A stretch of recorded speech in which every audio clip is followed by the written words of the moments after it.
Hey, today I'm excited to have our guest, Screamin Dave Scott, with us. The reason I asked Dave to be with us is mainly because he's one of those rare individuals who's actually made a good living playing music his whole life. In fact, he's never done anything but play music full time and made real money doing it. And even better, he's raised a beautiful family. He's been married to the same woman since they were kids, and he did it all without touring for months on end and being away from his family. So, what better guest to have on the Music Money podcast? So, Dave, how are you doing today, man? I'm doing all right, Barry. How are you doing today? I'm doing great. That's Great. good. So, before we get started, let me tell you a little bit about Dave's background. For 20 years, Screamin Dave Scott was the founder and leader of the band Gotham, which is one of the premier party/corporate bands in New York. Here's just a small list of highlights from Dave's career. He's played at the Super Bowl, the Kentucky Derby, parties for the New York Yankees, the New York Rangers. He spent 2.5 months in Europe doing USO shows at military bases. He was on the Regis and Kathy Lee TV show, went on Good Morning America with Gloria Gaynor. He's played with Mark Anthony, Neil Sedaka, the Stylistics, Tony Bennett, and many more. And until COVID hit last year, even though the band was based in New York, he didn't even live there. He lived in Florida and an average 65 flights a year, flying to different shows in and outside the US. And even though COVID certainly is a terrible thing, that situation worked out great for my band because all his gigs got canceled because of COVID. Dave ended up joining my band, which has been a huge blessing to us. So Dave, let's just dive in. So first of all, what type of band was or is Gotham, and how many pieces, what types of gigs did you play, and music, and those kinds of things? Gotham was at its largest on average, an 11-piece funk, R&B, rock, you name it band. I mean, we would do weddings, corporate affairs. I did a lot of Jewish parties, believe it or not. I sing in Hebrew, I sing in Korean, I sing in Italian, I sing in German. Wow. So basically, it's like, multitasking to get to these different parties. And so that's what we do. So we had 4 horn players, an electric violinist, 2 female vocalists, some male vocalists, guitar, keyboards, drums, bass, and management. And so that's what Hold we on. did. We traveled all around. You had an electric violinist? And actually, Judy was the violinist for Lady Gaga, believe it or not. Wow. So Okay. I stole her away. My lead singer was with Kid Rock and with Lenny Kravitz. So I stole them away. I paid them more, but they got the better gigs, Yeah. So okay, and then, so I gotta ask. So when you were singing in Hebrew, German, and all that, do you actually understand what you were singing, or you just kind of learn the words, whatever they meant? Okay, to be honest with you, if you were to look at my cheat sheets, it was gibberish. But if you said what was written there, it was correct. The one thing, though, to be honest with you, I would always ask somebody that was fluent in the language what the song is about, so that this way my facial expressions matched the song. You don't want to have a happy face and singing some somber song, Dude, that's perfect. To say Dave is a perfectionist, I guess, would be an understatement. Although if you're a perfectionist, you would actually have learned the language. So I'm just a little bit disappointed. I just want to remind you that you're the one that told me make sure you plug a cable into the amp during the video, even though I wasn't using an amp. There you go. So now, who was in your band? I mean, during the majority. I mean, I know it sounded like you had a bunch of kind of extra players and whatnot, but did you have the same guys? Was it kind of a revolving door? Was it hired guns? I would say that because of the cost of my band, there were times that people would want smaller versions of my band. So the core would be 7 pieces, and those 7 would be guitar, bass, drums, keyboard, female vocal, trumpet, and sax. After that, it expanded, but that core has been with me for over 20 years. Wow. And my drummer, believe it or not, my drummer was 12 and I was 13 when we first started playing together. And I can almost think of a song and he's like, I got you. And he drew the short stick, so he had to play drums. Yeah, and his left ear is taking a beating because of my amplifiers. Yeah, you've told me about your amplifiers and your 2 guitar techs. Yes, that's correct.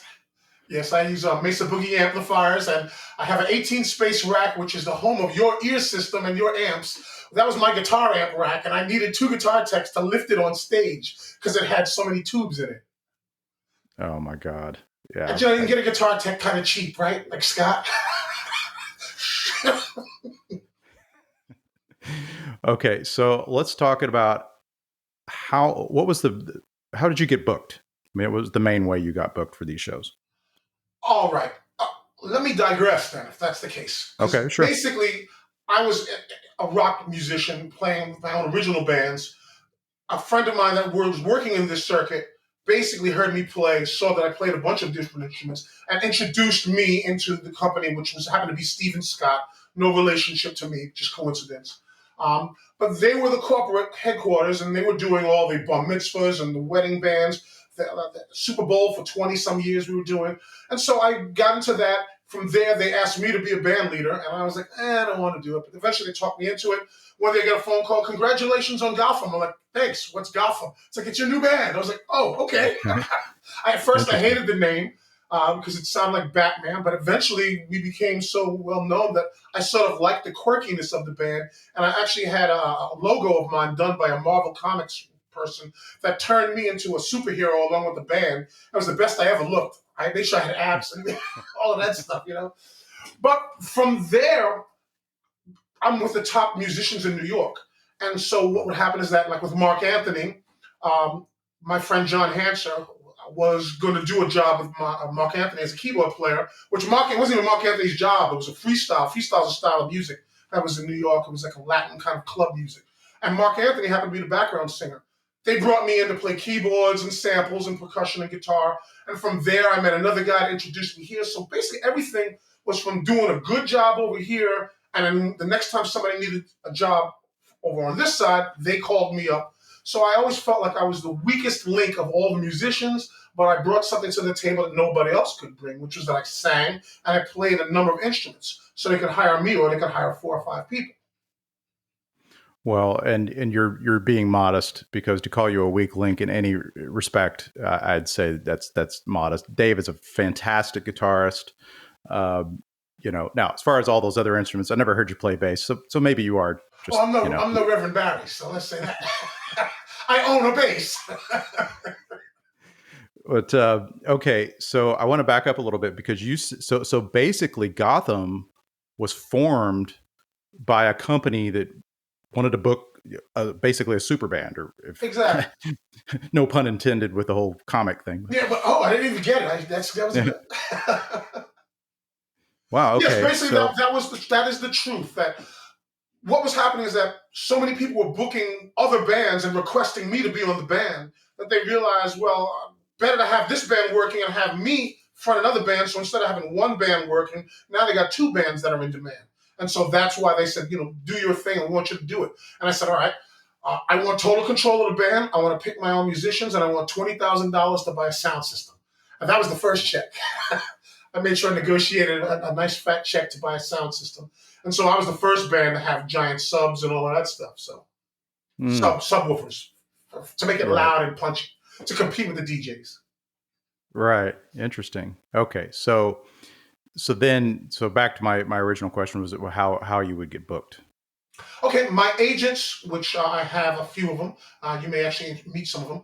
They would basically take care of handling all my bookings, where people would come in and say, I'm interested in hiring Gotham, and they would take care of the location, my transportation, and the rates. And basically, I told them how much money I wanted for my band, and they marked it up whatever amount they could.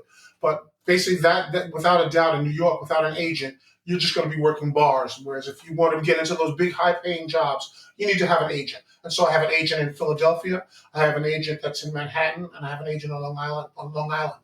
Which, believe it or not, Manhattan and Long Island are 2 totally different worlds. Okay, I wouldn't You've never know. been So to New York. We got to change that too. I know, right? We definitely need to change that. So you've never actually booked the band direct? On rare occasion, but in general, no. I would just say, here's my agent's number, call my agent, they'll take care of it. And you know what the main reason is that when you are talking to somebody and you're telling them that a 5-hour band is going to cost them $18,000, the person that says that number is sort of the bad guy. I want to be the happy face, which is now that you've handled all of that stuff and dealt with the money, I'm the person that's going to talk about all the great things that are going to happen at your party. And you're not sitting there thinking about, I'm paying this guy $18,000 for a 4-hour party. I could buy a car for that. So that was the whole main reason for me always wanting an agent. You take care of the dirty work, and I'll take care of making the client feel good about spending that money. And not to mention that booking is a lot of work, It is, and no doubt. running a band is a lot of work. It I've is. done both, You're doing and them both. well, no, I'm not doing That's both true. You're not now, now. That's true. That's but true. I did for the first 5 6 years of my band, and doing the booking was just, especially because our band does play nightclubs and stuff like that, but we also do weddings and corporates, Hmm. um, in non-COVID times, which we're all speaking about here. But basically, because booking clubs is a pain because you're constantly having to chase these guys down. Even if you do a great job, it's what always amazed me about the booking it. It's like our band would pack the venue and then you'd call them and they were like, "Oh wow, yeah, man, we'd love to have you back, but we're booked up for the next 6 months." I'm like, Hmm. "With who?" We're Right. one of your best drawing bands. I mean, no offense to the other bands, but why wouldn't you want to bring one of your best drawing bands back into the venue? So that's just one thing that drives me crazy about booking bars that I don't miss at all. Hmm. And the other thing too with weddings and corporates, weddings are there's so many details. That's true. And a lot of times as the band leader of the wedding, you need to be the one, because they're like, okay, you need to get the schedule and make sure that certain things are said at certain times and all that. There's not only so much that an agent can do, It's but true. then, but as far as running interference and, like you said, being the bad guy, like, I've run into back when we were still doing a lot of weddings before COVID, especially in certain seasons in Florida, it rains, Hmm. it rains a lot. And so, I'm like, so what's your rain plan? And that you get that that silence on the other end of the phone. And they're like, okay, see, the thing is, we're bringing about $40,000 worth of equipment. We need to be under a tent or we need to be indoors. Or, and basically I worked it out to where it's like, if there's a week's forecast where they're saying pretty much on Saturday, it's going to be sunny. Okay. You don't need to have the tent, but, just little things like that, it'd be nice if you have an agent to run interference for you. But one other thing So you said, about booking is that so much of my corporate booking, as far as weddings and corporate, came from I did a great job at this one and somebody saw me there. So now I did this party and that party led to this party, and so many families I might have done 2 or 3 events for over the band's lifetime. So most of my events come from recommendations and somebody seeing me at an event. yeah, yeah, absolutely. I mean, that certainly can happen. And there's no better, like when somebody comes to you as a referral, that's a great, because pretty much at that It's point booked. they're sold. That's it. They're just If your like, date where do is we, open, it's booked. yeah, where do we send the money? That kind of thing. Or if we don't advertise ourselves as a wedding band. That's kind of been my thing with our band, is that, because we're more into doing the originals and doing what we do. So I know that if somebody comes to me having seen us at a venue of any sort, they're like, we'd really like you to have her play our wedding. I know they're sold because they've seen us, as opposed to, the wedding market, especially in Florida, is very competitive. Of course, I'm sure it's extremely competitive in New York, but even in Florida, where you have all these people coming down. Because the thing is, when I was actually with a pretty successful wedding band for about 2.5 years, that's kind of how we formed our band. It was an offshoot of that. And I was amazed. I was not the band leader, thankfully, didn't want to be. Um, and I didn't realize that like 90% of our bookings were people coming in from out of state. Hmm. That, and I'm thinking, man, you want to talk about money?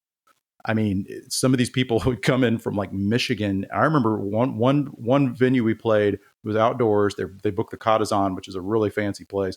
They brought 3 tour buses, like those big charter buses full of people. Yeah. And they just came. I'm thinking, yeah, they probably put them up. They probably, so So I do a it was number of competitive. events where there's tour buses and hotel rooms and after parties, and I'm like, man, it's good to be the king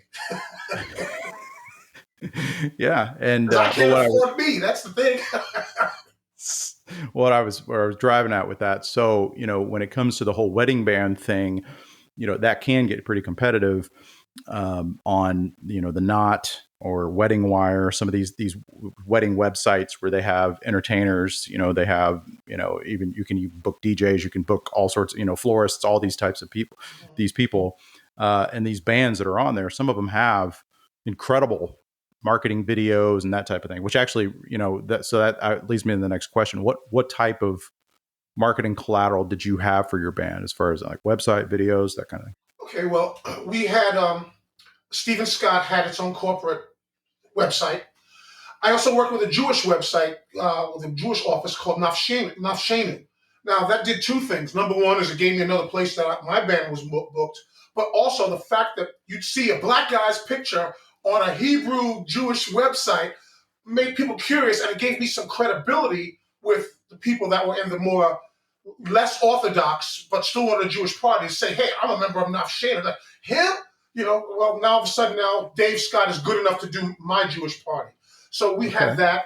I was one of the first bands to basically go to DVD and have videos of my band really playing.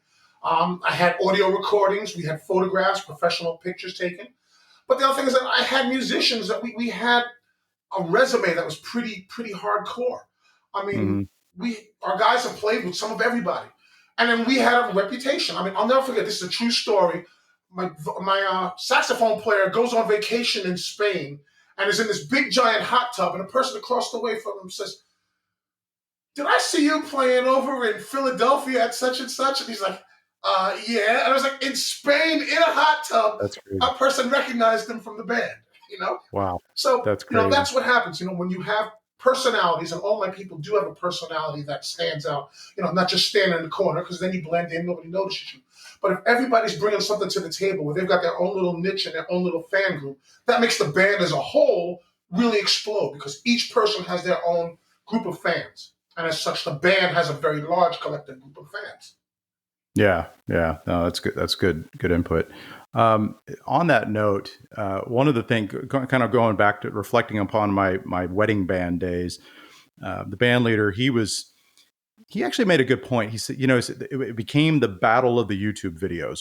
And I don't know if you had run into that, where, there were a few bands that we were trying to compete at the upper echelon of the pricing. And he said, the downside is it's like, it costs us so much and takes so much time for us to do these promo videos that we can only do them so often. And yet, but these competitors come along, and you can tell that they're lip synced. You can tell that they're, that they probably rented some theater somewhere that has an incredible lighting system and all that. And he actually used that as a way to, because he was actually a really good salesperson. He would use that as a way to, when he got the bride on the phone, or the bride's mother, because he was selling direct, he did deal with some agents.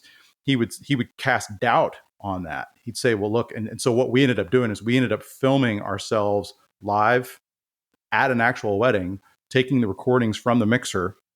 And, and he was constantly adding to that. Anytime we added a new song, plus he would get testimonials from the wedding, that kind of thing. And his whole pitch was, hey, look, I know that those guys are competitors. Their videos look amazing, but let me tell you something. They're not going to bring that light show that you see in the video, because, that's a multi-million-dollar light show at a theater. And they're also lip syncing. You watch our videos, and all we did was take the mix directly from the mixer. What you hear is what you're going to hear coming through the speakers at your wedding. And what you see, you can tell that we're playing a wedding. And it actually was kind of a clever way to get around that whole thing of having to come up with these promotional videos that were slick and everything and expensive to put together. Well, now, in New York, it was somewhat the opposite, because since I had such great musicians, I would do the same thing. I would take video and audio off the board, and people, though, in New York were so used to seeing MTV slick style videos where, the band is walking down 42nd Street playing electric guitar with no plugs in it. So they're not really singing, but it was a slick production. And so people would, as we described it, people would hear with their eyes. So I realized I had to make those slick productions. But in the same token, I would have those video moments where I'm singing Bon Jovi, standing up on a table with the bride and groom underneath me, or my sax player and I are in the middle of the dance floor doing Bruce Springsteen while a crowd of people are around. Oh, that's the stuff that would give them the hype. But they still wanted to see that. To make them want to continue on talking to you, you need to show them that slick presentation. Yeah. So maybe it's a mix of both. But okay. So now, just to kind of go back, so you mentioned an $18,000 number. Is that where you topped out, or did you get? I mean, well, in fairness, that was my number. Okay. That was my number. I couldn't even tell you what the agent was selling the band for. In general, I mean, we would be somewhere between $12,000 and $16,000. That was our, depending upon the size of the band, that would be the number that we'd be going for.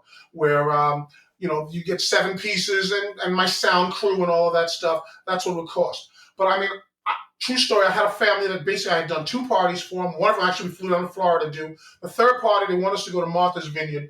And so they're going to spend $20-some thousand on the band. We've got a private jet that's going to take us out there. 3 weeks before the event, the dad calls me up and says, Dave, I hope you're not upset, but my daughter really wants something different. You did my last 2 parties, so she wants me to get this band from California, but we're still going to pay you. I was like, so I was like, oh, I'm so upset. But that is the type of clientele that you're dealing with when you're dealing with bands that cost that much. It's like, you don't go to the Ferrari dealer and say, how much is it for the air conditioning? It's like, I can afford it. It's whether or not you're going to give me what I want. Yeah, yeah. So how much of you, I mean, you may not know the answer to this question, but how much of you do you think is because it's New York? Because like my wife and I, we'd watch those, the $1 million listings or whatever, the New York show, and they're looking at these apartments that look somewhat modest. I mean, they're nice and all that, but like, well, you can get this one for $20 million. And we're going, what? I mean, it's just, I guess what do they call it? The standard of living being higher in New York as opposed to, I'm from Southern Indiana.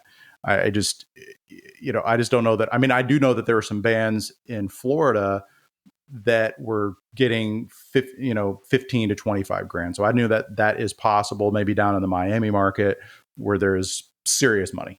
And there's other serious money in pockets of Florida, but do you think that's without a doubt? I mean, the East Coast, because I'm not going to just limit it to New York, because once again, I have an office in Philadelphia, New York, the southern end of Connecticut, Long Island, and so much of it was the fact that if you're there's a place called Oheka Castle, which actually Abbott and Costello meets Frankenstein. I'm dating myself with this, but that movie was actually shot in the castle there, and it's a castle that you can rent your party at. I've done a number of events there.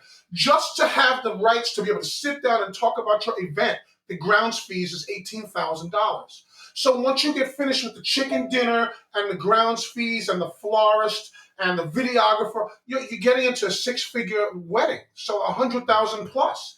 And so much of it is that I'm competing against my friends. Since I'm in the corporate business where my world is such where I can afford this band, most of my friends can too. So I'm trying to now make a party that's better than the last guy's party. And it's even worse, believe it or not, with bar mitzvahs, where you talk to people and it's like, man, this week is killing me. I got 4 bar mitzvahs to go to. It's setting me back $4,000 because you're writing little Jimmy $1,000 check and you're doing it to 4 events and you got to go to them all. So the point is that it's almost like, A, can you top this? And B, it's an investment, because a person isn't going to give you a toaster if they're going to a $100,000 wedding. They're going to have a fat envelope. Yeah. Yeah. Okay. So it's a different world. So I'm just trying to give perspective for the listeners that are hearing these, because I remember when I first moved to Florida, and after a while I was kind of making to look some extra money. That's why I joined that wedding band, and that was the first time that this band leader said, "Look, I know for a fact that there are bands down here that are making 10 to 25 grand. I know that there's bands up in New York that are making 25 grand or whatever." And I was just I'm like, wow, really? That's a thing? I didn't even know that was even possible.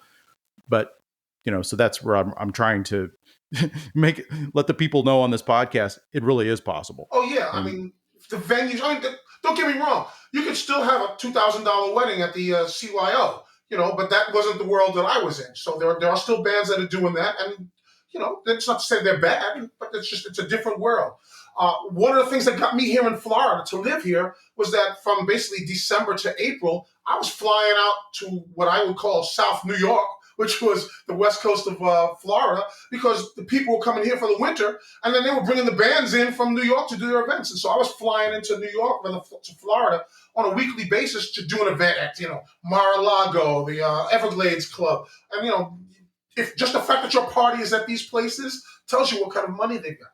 And so that's how I ended up here. And I've said, I would rather live here and fly back to New York than stay in New York and have to fly here and call my wife in January. So how is it? She's there shoveling out a blizzard as I'm like sipping on a little drink and it's like, shh, guys, be quiet, Okay. So, all right, let's just shift gears here a little bit. So let's kind of back up. Let's talk about your personal history as a musician. First of all, what instruments do you play? I play guitar, which 6 string, 7 string, 12 string, all the guitars. Bass, drums, keys. I know a little bit of trumpet, a little bit of saxophone, and then Latin percussion. And I sing. Okay. Okay. Yes, you do, and you're a great singer. Um, so, what was it like for you growing up as a musician? Um, just in general. I know you said led in the past. You know, you black guy growing up in a rock and roll world. Yeah, I mean, in my household, my family was very music, oriented as far as not performing, but listening. So music was always a part of my life. But they were into jazz, and I guess one of the reasons I don't get into jazz like you is that that was I my do not. rebellious music. Right. So I grew up listening to the Stones and the Who and Black Sabbath and that sort of thing. But like you said, Jimi Hendrix was my idol at the time. And yet, being a black guy in the 1970s, you didn't play rock guitar because I wasn't white enough for the white guys, but I wasn't black enough for the black guys until Mm. the Isley Brothers came out. And all of a sudden, when Ernie Isley came out and he was playing that, all of a sudden, all the black guys want to learn how to play that rock and roll style. And then I was already, because I was one of the better guitar players in the area, the white guys sort of accepted me. And so I became known as a guitar player that was accepted. And then the other thing, which I'm sure you can relate to, is I always had the biggest pedal board in town. I was one of the first And people you in New still Jersey. do. I was one of the first people in New Jersey to own a wah-wah pedal and a fuzz box. And because of that, people put me on jobs just because I had the equipment. And that's always been my thing. Like, if a new synthesizer came out, I bought the synthesizer because I knew you couldn't afford it, but you wanted it on your record. And since I had it, I learned how to play it well enough to get the job done, and you would pay me to have that. Same with digital sampling, which is a whole new world. But, I was doing sampling back in 1985. And that was because I spent the money on a sampler, and it paid for itself. True story. I remember my wife came home one day, and she said, "I hope you're not upset. I spent $35 on a new sweater." I said, "I hope you're not upset. I spent $3,500 on a new sampler." We didn't talk for a couple days. But when tax time came and the write-off was there, everything was good. Oh man, yeah, yeah. I'm sure you've had a number of those awkward conversations. Oh, yes. You can relate. You know, people could just look behind you in the screenshot here and see just a smattering, just a little piece. But yeah, so along that line of kind of special, because you actually had the gear, it reminded me of a story I love from Rick Wakeman. Mm. He's the famous keyboard player for the band Yes.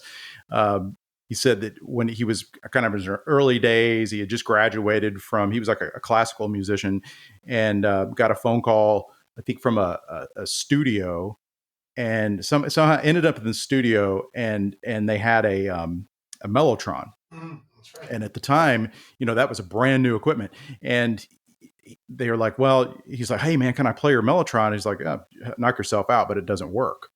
And he said, "What do you mean it doesn't work?" He said, "Well, it goes out of tune." And what he figured out was that with the Mellotron, I guess because it has those reels that literally just go up. It's like the world's original sampler. It was just basically like these tapes that would go up, and that you could only hold the chords for so long, and then you had to just kind of let them, I guess, let them go down. Yeah, essentially. And so he figured out how to play it keep it in tune. And so I guess the engineer that was there remembered that. And then he got a phone call too much later to play for a guy named David Bowie on his record to play the Mellotron because he knew he was the one guy that knew how to play it and keep it in tune. So, it just reminded me of that story when you're talking about, you had the pedals. So that made you the first call guy. So that's really cool. That's true. So what did your parents think about your decision to become a full-time musician? Okay. My parents were always behind whatever I wanted to do. And I mean, I went to Rutgers University. I got my bachelor's degree. So one thing I could say is that my sophomore year, I got a call to go on tour to Europe. And I was like, I got a call to go. And they said, you have to finish college. And they said, if you're as good as you say you are, you'll get another opportunity. Well, they were right. After I graduated college, I did get a second opportunity to go to Europe. And that's what I did. I always, though, like, in my particular case, everybody in my family's always been an overachiever. I've got doctors and lawyers and police commanders, and my mother was director of Planned Parenthood and all this stuff. So I always felt like I owed it to the family to do something else. So I took the LSAT. I was going to go to law school. And then I said, why am I going to do this and take on $100,000 worth of debt to make what I'm making already? And I love to play. So I put the pressure on myself, but my family was always behind me. And at times my father would actually come out and play percussion with me, and he'd have a little Oh, that's fun, and I'd cool. get to see my dad with me. So that's about it. Yeah. Yeah. Cool. Cool. So let's go back to Gotham. So just overall, what do you attribute Gotham's success as a band? The biggest success I could say is that we play everything well. I can go from Enter Sandman to uh, We Got the Funk to Old Shama, which is an Israeli song. So Bruce Springsteen. I mean, I mentioned before about us being in the crowd. My sax player is a 6'3" tall black guy that can play like Clarence Clemens. And even though I don't look like Bruce, I can sound like Bruce. So our Bruce was very authentic. We were all wireless at an early time. I had my first wireless back in 1981. And so that had a single antenna. You couldn't go but 12 feet away from it without dropouts. But it was cool, and everybody dug it. So that was the thing. We were wireless. We could get out to the crowd. We would climb up on tables. We were not your typical wedding band, and that's what made us unique in the fact that everybody else was doing We Are Family, and I'm not trying to knock that song or anything like that, but we were playing what was on the radio today. Like when you guys first learned how to play, what was it, Uptown Funk, when the day came out or something like that? Well, that was sort of us. That when the song came out, we knew, learn it because you want to be the first one on it. And in fact, the first time we played it, we kind of cleared the dance floor because people will only dance to what they know, and it hadn't really been out yet. And so people were like, oh, I don't know this song. Let's go get a drink. A week later, it's like, can you play Uptown Funk? Yeah. Yeah. Yeah. But that's what made us different, that we played a lot of different styles well. And we weren't a tux. I mean, even though we would wear tuxedos, we would also be cool tuxedos. Like, I'd wear my colors and things, that, and the other. So we didn't look like a wedding band. We didn't blend in with the crowd. Exactly. No ruffles and No. tails and top hats and canes. We were setting off explosives and all kinds of things, man. We were breaking all the rules. My first time at my first club date, as we call them in New York, club date wedding, I showed up with a Marshall stack and snakeskin white boots, and I was like, must be his first gig. Why would they call it a club date wedding? I don't know. I guess because you're playing in a club most of the time, in a country club, and it's on a date. Whereas in Los Angeles, they call them casuals, and New York tends to call them club dates. Now, I've heard of places. There were places in New York where the band would actually stay, and they would have multiple weddings in one day. You heard about that? All right. In fairness, I mean, I have had that happen to me one time where I happened to be in the same place, both day and night, and it worked out real comfortable. But so often what happens is that, like, we would have, I don't know if I should get into this, but basically, there's a lot of payoffs involved in New York, okay? And that's why you get some of the big money. But because of that, I'm paying this guy $100,000, let's say, to be at the Waldorf. Okay, but now I'm the house band at the Waldorf, and I know I can make that back in 4 or 5 shows, And so he's picking up the phone and saying, Dave, I got a client I'm going to send to you for your party, and blah, blah, blah. So he's already sort of sold the band before I get to them. And, but that's the biggest thing, that, there's a lot of money that changes hands, and that's what sort of helps you stay in that world, that you're paying off, like a party planner. A party planner basically will make a phone call to the florist, the photographer, the band, the caterer, and they'll get 20% of all those phone calls, plus they'll charge a client $10,000. So, there's a lot of money that goes on behind the scenes that the average person does not know about going on. But yes, that is what happens, that you will end up being a, quote, house band.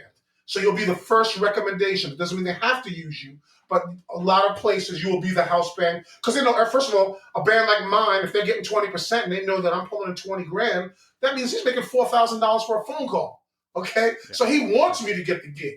And then there'll be a number of bands within our office, where our office will be an exclusive Stephen Scott house. And so that's where the office will make the money on repeat gigs in the location.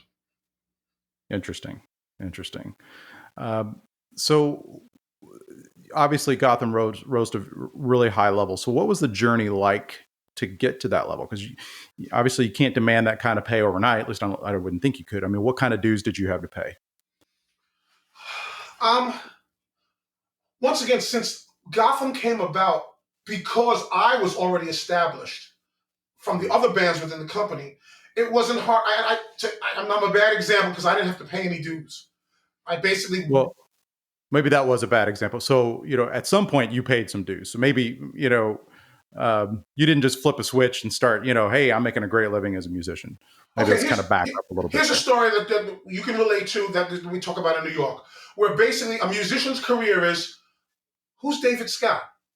Yo, have you ever heard that young cat Dave Scott? Get me Dave Scott. Get me a young Dave Scott.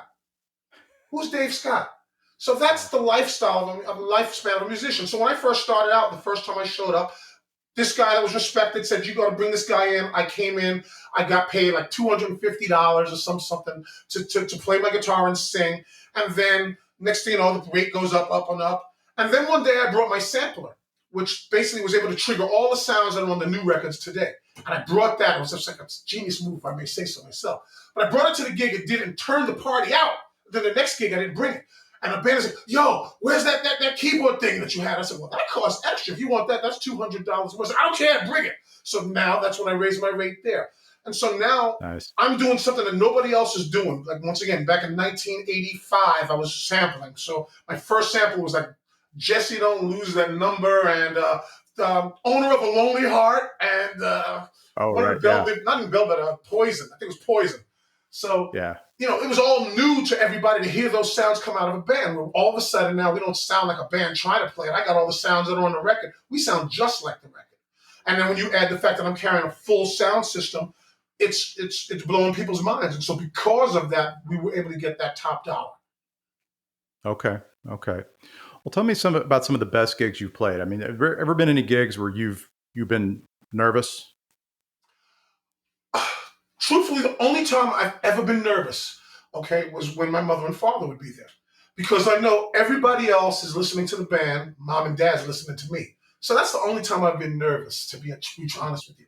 Uh, the two coolest gigs I can say I did was I played in 1999 down here in Miami. I played the Super Bowl for the commissioner's party. And people say, "Did you see any football players?" I said, "Yeah, I saw a whole lot of them." I said, "Who'd you see?" I said, "I don't know. They weren't wearing uniforms." So Yeah. that was cool. And then the other coolest gig I ever did was I was in Germany and I played on Ramstein Air Force Base back in 1983, I think it was. And Ramstein Air Force Base, there was a big air show going on, and there had to be over 100,000 people there, of which 40,000 or so happened to make it to see me. And it was such a power show. I'll never forget, the sign of the funk, as you would know, was this. And I'm throwing that at the crowd, and 40,000 hands come back, and the goosebumps hit me. I was like, whoa. Wow. This is a Wow. rush. Now, you may know Rammstein for a number of things. First of all, I happen to love the band. But Rammstein, 5 years later, that was where 500 people were injured and 70 people were killed when two airplanes crashed in midair and landed in the crowd right at that same place that I was playing. So Wow. timing was everything there. Yeah. But that was one of the coolest gigs I ever did, where I realized I felt like a rock star even though I was a nobody. Well, yeah. So didn't you play for Stevie Wonder's daughter? I personally didn't. Our company did. You may get to meet Todd, but basically, I was already booked, unfortunately. But if you Okay. listen to the song, "Isn't She Lovely?" The little baby that's crying in the background, her name is Aisha. We did, our company did Aisha's wedding. And it's funny, my agent, there's a picture of Todd standing next to Stevie Wonder like this, and Stevie Wonder security is right behind him, like, like, "Come on, beat it, get out of here." One of the things about that party, though, is that they gave an entire list of songs that we could not play. And the reason we could not play them is because the people that sang those songs were on the guest list. So it's like all these songs, like Lionel Richie songs and Stevie Wonder songs and you name it, Luther song, can't play them because they're going to be guests. And if they want to sing, they can come up, but we couldn't play them. Ooh, man. Talk about a tough gig. That's one that Oh, yeah. Oh, yeah. that's yeah, that's crazy. So let's kind of shift gears to the audience here a little bit. So what advice would you give to someone listening who wants to start a band from scratch like this? Be true to yourself and don't try and be something that you are not musically, because the audience can tell if you're faking it. Um, Treat yourself and your band members like a rock star. Expect to be paid accordingly. Don't show up to the gig looking like your audience. When I go out there, when I fly with a suit and tie on, holding a guitar case. Why? Because it makes people wonder, who is this guy? And so it causes, I'm my own advertising, basically. So anywhere I go, even with your band, I try to dress a little different from everybody, so I sort of stand out. And so by doing that, you're going to all of a sudden have people look at you that way and want to get your autograph. I mean, I've done all these gigs, but the first time I actually had an autograph table where I had a bunch of posters that I had to sign was with you. And so I've done all these cool gigs, and all of a sudden I walk in the room and I see all these Reverend Barry and the Funk posters. I'm like, what's up with this? And everybody wants you to sign them. Well, by the time I got to about poster number 50, I'm like, this sucks. I'm getting carpal tunnel and locked jaws. Yeah. But to be truthful, it was an awesome experience to make me feel like this is another level of rock stardom. That people viewed me as somebody they would want an autograph. Who am I?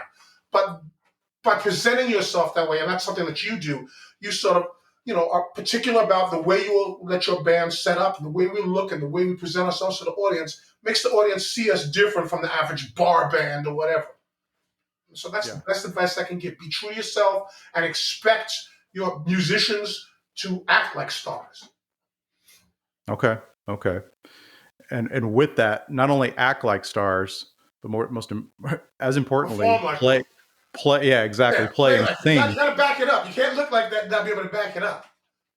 Yeah, exactly. It's like, people will say, "Are you any good?" And I say, "Let me play one song," and then you tell me. So it's a semi-chip on my shoulder, but it's confidence in the fact that I know I can turn it to another level at any time I want to. Just like you, with your little, that showmanship kicks in. It's like, yeah, that's it. And the people, oh! And the guys don't want to be you. The girls don't want to be with you. And it's like, for that 4 hours, you're a star. Okay. All right. So, what about someone who's already has like a decent bar band? Could they get into this, these high paying gigs and that kind of stuff? And if so, what would be the process there you would see? See, things have changed now. Now you've got if you can show on your YouTube videos that you've got a whole bunch of hits, or your website's got a whole lot of hits, that will get you in. But in general, you almost need an introduction, just like with anything in this world. You need somebody to introduce you, to bring you up to that level. Because the last thing you want to do is be associated as being a bar band, as you know. Because people will always look at you that way. Whatever your weakest link is, that's what people are going to see you as being. So you want to present yourself at a certain level. So if you are a bar band, I would almost say, create a video of yourself completely different from your bar band and have a direction as to what you want to be, so that this way, when you're talking to the marketing person or the person that deals with contracting, they have an idea as to how I can market you. So that when somebody calls up and says, I need a David Bowie tribute band, this is the band that they do. Don't make yourself be a David Bowie tribute band and Black Sabbath tribute band and a wedding band. It's like, I don't know how to sell you. Mm-hmm. I mean, once again, I'm the exception to the rule, but I wasn't a tribute band, but I could do anything. But that was at a time when I was already established. I didn't start out that way. People already knew who I was, and they wanted the fact that I could do any kind of a party. Whereas there are some bands that, like, here's a little secret. 2 secrets. First of all, everybody in New York club dates, their officers, they don't give their real last name. So it'll be like the Robert Barry Orchestra. And it's really, his last name isn't Barry, but what you don't want to do is you don't want to have a last name that signifies an ethnicity, because certain people may not call you because of that. People say, David Scott, what's your real name? I happen to be born with a real club date name. But in general, that's one of the things that you do. You basically will disassociate yourself from any ethnicity so you don't lose clients. And then you want to be able to give a product that basically people will say, this is exactly what I want, and the salesperson can get gung-ho behind it and want to sell it. And so that's what you do as a bar band. Present yourself and let them have materials that will be able to be sold.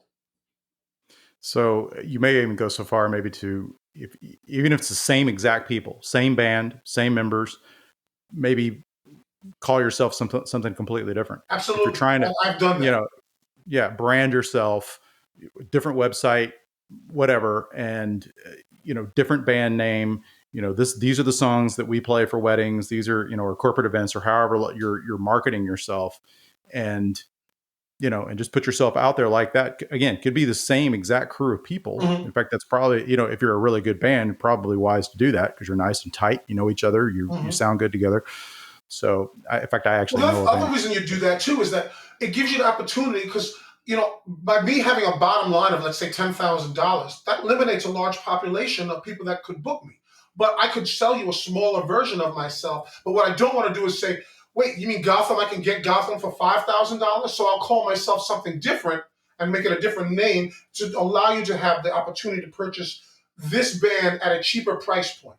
And you may not get the big sound system, and you may not get the light show, but you can still get Dave and his main female vocalist and have a good band behind it.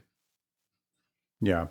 And I think especially like what you were saying with an agent, giving them something that they can sell to get excited about, and if you have great promotional materials, great, the key thing is a really great video. Would you recommend, having multiple styles in the video? What would, if somebody's going to set out to do that? Yeah. I mean, my video would have everything on it from, top 40 to a Frank Sinatra song, because one of the things is that, like right now, Grandpa at the wedding grew up with the Beatles, okay? But there was a time when Grandpa grew up on Frank Sinatra and Elvis and all that stuff. So, and usually Grandpa or Mom and Dad is making the final decision because they're with the money. So what you want to do is you want to put a song on there that makes them say, now that's music. So it's basically saying, you ain't getting a night of this, but I can do it. Same thing with me singing my Hebrew songs. Since a large percentage, I would have to say probably 80% of the parties that I would do in New York were Jewish weddings. I had to show that I could sing it, and I had to do enough of it to say I couldn't pick the what they would call like Hava Nagila. That's like, no, you can't play that. That's not, no Jewish band would ever play that song. But if I play David Melech Yisrael, all of a sudden, he's a real guy, Yeah. So, that's the thing, to be able to show. It's almost playing a mind game where you're saying, what do I need to show you to make you want me? So I'll put on there, the top 40. I'll play with my teeth. I'll pull out my double neck guitar just to start a conversation. So I'd have a double neck and I'd be playing Stairway to Heaven just for people to say, whoa, you got a double neck? Now we're not even listening to music. We're talking about my guitar. But, it's a sort of a way to break the ice by, I don't like that. That I like. Whereas if all you're doing is Motown and I'm not looking for a Motown band, I just lost the clientele. And one of the things I always tell people is that, it's not a color by numbers band. Where the party I did last week is not going to be the party I do this week. I don't have a set list. I'm going to sit down and talk to you and find out what you want for your party because I can play anything. And then once you tell me what you want, I create my set list. And sometimes I'll send out songs to the band to learn. I mean, I'll never forget, I had a client that loved Dream Theater. I had done 2 parties for him. His 3rd party's coming up. I decided I'm going to give him Dream Theater, which was an 8-minute, 26-second song, Pull Me Under. And it took the band a month's worth of practice to be able to be good enough to start learning how to play the song. But it was worth it. First of all, it made us better players, but the client really appreciated that. And we got so many gigs from that because now he's like, you got to hire Dave and Gotham. Wow. That's a commitment for sure. And in fact, these 2 guitars back here, those are my John Petrucci Dream Theater guitars. Okay. I bought the purple one just for that gig, believe it or not. So, as far as any idea how many songs that you guys had in your repertoire? Did you have a list? It's going to sound egotistical, but well over 1,000. And it's simply because we have played with so many different bands and so many different ethnicities that through osmosis you take it in. So it's sort of like, you saw when I joined your band, whatever song you threw at me, I was like, yeah, I got it. What key you doing this one? But only because I've played it before. And so while I'm not a good music reader, my memory is like, I can't tell you about breakfast, but I can tell you about how to play a song. And so that's what all my people were really good at. That we would learn a song for a particular party, but we'd remember it for the future. So even though we may have done this song only one other time, I could go back to my child. Oh yeah, I remember this one. And so that's why we know so many songs. And I'm old. So I was there when the Stones were new. I was there when, Jimi Hendrix was new. And so, all that music in between, I absorbed it. So are all your guys full-time musicians? Do you have any guys that were just had day No, jobs? to be honest with you, I think I was the only one that was a full time musician. Everybody else was school teacher. A lot of them were music teachers, but school teachers, um, secretaries, uh, corporate. I had, believe it or not, a lot of keyboard players, attorneys, and I get the feeling that part of what makes them have a chance to cool down and get out of that hecticness is to be able to sit down and play piano. And so a lot of them seem to be attorneys and usually contract Interesting. law for some reason. Because that surprises me because you were pretty busy. Oh How many yeah, gigs? I mean, in a fortunately, we're normal busy year, after hours. So right? basically, after work, they sometimes they be hustling from work to get to the gig. But with the money I was paying them, it was worth it. I mean, true story. I go to my bank. I'm not going to mention the bank, but basically, I was getting a check sent to me from Philadelphia. I get the check a week after I did the gig. I go to the bank. I deposit, and the bank would hold my money for a certain amount of time. So I go to the bank president, and I said, "Listen, you're killing me." I said, "My people are waiting 2 and 3 weeks for their money." And she's like, "Well, as you start developing more of a reputation, your money will become more available to you." And she looks at the check, like, "Wow, you pay your guys a lot of money." I said, "Yeah." I said, "I can pay you more than the bank would, but you'd have to wait 2 weeks to get your check." And she laughed. I did something on the computer, and ever since that point, my money was available the next day. But she realized, all right, she got me. Yeah, nice, nice. So, yeah, because I'm surprised because how often would you say you were gigging in an average Oh, I mean, month? at our high point, we were doing 4 shows a weekend, 2 on Saturday, 2 on Sunday. And Wow. to Okay. tell you something, I don't know if we may have rehearsed like 3 times in 15 years. We never rehearsed. We didn't have to. We're playing so much. The only time we would rehearse is like for 11 years, we played at this casino in Connecticut called Mohegan Sun. And basically, we played every month except for July and August at this casino. And it was just like a show. And so we'd be playing to the arena. They had giant TV screens behind us. And so every once in a while, we'd get together to do a rehearsal to put together a new show for that. But in general, we never rehearsed because everybody knew what they had to do. We played together so long, everybody knew what vocal note they should be taking. So it was like, as long as you do your job, you don't have to rehearse. The minute it gets, shaky, when we get together. Nobody really made it shaky. Everybody did their thing. Now, didn't you have some other side projects? Because I remember you talking about having a band that had all females. All right, that was the first version of Gotham, yes. Oh, Uh, okay. that was interesting. I had a female bass player, a female keyboard player, a female sax player, and I had a female bass guitar, bass keyboards, trumpet. And it was like whatever you were into, I had one, which caused a problem because Oh. first of all the guys would be standing up at the front of the stage and their girlfriends and wives would be like, "Get over here." And more importantly, finding a sub, because nobody's expecting that. If one of them had to take a day off for some reason, finding a replacement became a problem. And so I realized, all right, this isn't, not the best solution. So I ended up cutting it down to a little smaller version as the band grew bigger. Interesting. Yeah. Yeah. I really that I could see where that would be a real pain because dealing with subs is, As you you know, know. yeah, exactly. Um, what do you think are the biggest mistakes you see bands who want to get to this level?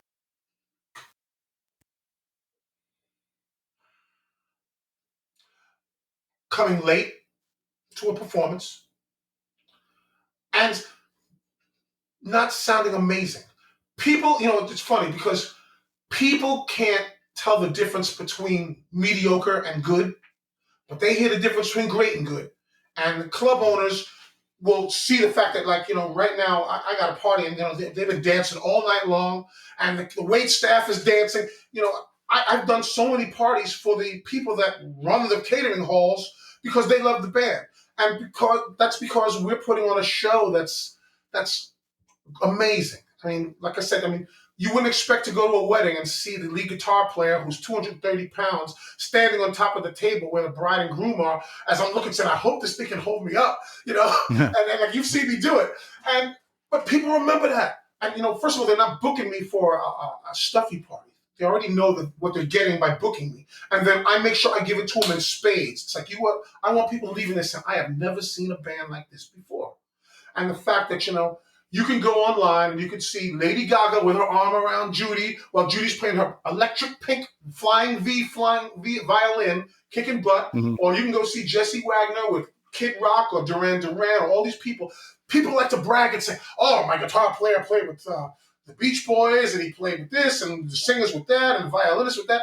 It gives people bragging rights, and it gives me bragging rights, just like I'm doing now. Yeah. You Yeah. know? Very nice. Yeah. No, that's good advice. So it sounds like just got to stand out, be something special that people are going to talk about after the fact. And All right. meet with your crowd. Don't do your set and then go backstage. Because people want to talk to you. It makes them feel good to be able to say, "Hey, I just talked to Reverend Barry. He's a nice guy." So mingle with your audience and let them get to know you, because that's going to spread the word of mouth. And that's that you can't Yeah. put a price on people saying, "You got to check this band. You got to check out Reverend Barry and the Funk, man. They just turned out, snooks." I shouldn't have said snooks. Yeah. Well, no, that's great advice though. And it's something that's, especially when you're on break, especially, if the first set didn't go all that well, if you're having technical problems, you got to remember to, put on a happy face and go out and, again, realizing that most of the time the crowd had no idea that you were having any kind of problems, and if they want to talk to you, just be approachable, Mm-hmm. yeah. So, well, Dave, we've been going on almost an hour here. I'm sure we could go another hour, but I can talk. maybe. Well, no, it's just band guys talking. But this is important stuff because, again, I'm sure that there's people listening to this podcast that didn't realize that there are bands that play at this level, that aren't touring. Mm-hmm. That there really is this kind of money to be made, or a fraction of it, depending on the market that they're in, and to get the insight from somebody who's been there, done that, learned from some different situations. I mean, I think that's invaluable.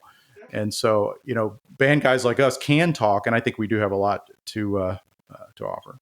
I think one other thing I need to mention is that people look at us and they see our performance time and they think, "Wow, the band is expensive. Why are we paying so much money for a live entertainment?" And they forget that the number of hours that I put into rehearsing and the amount of money that we spend on equipment. I mean, I've easily got $50,000 worth of equipment that's not even here in Florida, back in New Jersey. And as you know, we just bought a new console. I mean, we spent a ton of money to give people a professional show. And that's another thing that makes you different. If you're just going to show up there with little breaking up stuff, you're going to sound like, a bad band. But if you got light show and the pro sound and you're doing dance routines up there, people are going to say, "That's a great band. I don't care what they cost. I got to have it." Yeah, absolutely. Well, Dave, thanks again so much for your time. And maybe we'll do this again. We'll pick another subject. I'm sure we can go another hour on it. So yeah, man, I do really appreciate it. And we'll talk again soon. All right, Barry, I'll see you.